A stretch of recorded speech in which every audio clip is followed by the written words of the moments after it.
俄乌冲突停火谈判深入，但分歧犹存。普京强硬回应欧洲警告，称已做好开战准备。欧洲内部压力加剧，德国突然转向，提议乌克兰公投决定领土让步，这是否意味着西方正在出卖乌克兰？泽连斯基除了妥协，还有别的办法吗？普京的谈判桌从来都是战场延伸。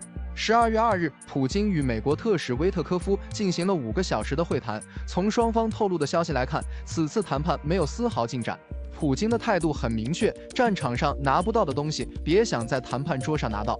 美国特使带来的所谓修改后的19点和平计划方案，在普京看来，不过是欧洲国家为了面子工程搞的文字游戏，核心利益一点没让，想让俄罗斯妥协，没门。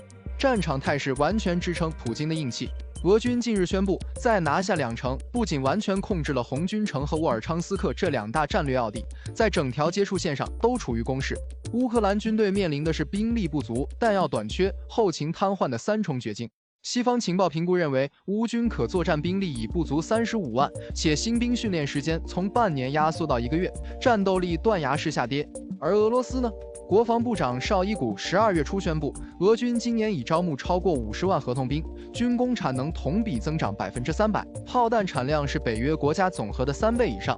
这种碾压式的战争潜力差距，让任何反攻幻想都显得可笑。所以，我们现在看到的是俄乌陷入诡异的打谈循环。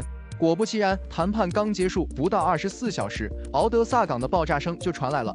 12月3日，大批俄军天竺葵自杀式无人机如蝗虫般扑向乌克兰南部最重要的出海口敖德萨南部港口附近发生剧烈爆炸，黑海上空浓烟滚滚。这还只是开胃菜，这种无人机对港口基础设施的破坏有限，真正的杀招在后面。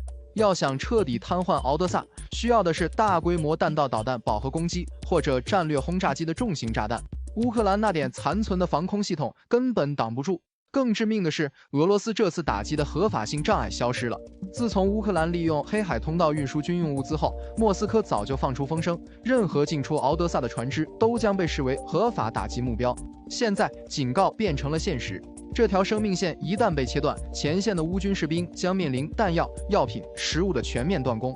美国防务新闻12月初的评估报告认为，乌克兰军队的炮弹库存仅够维持高强度作战15天，而欧洲的援助却是杯水车薪。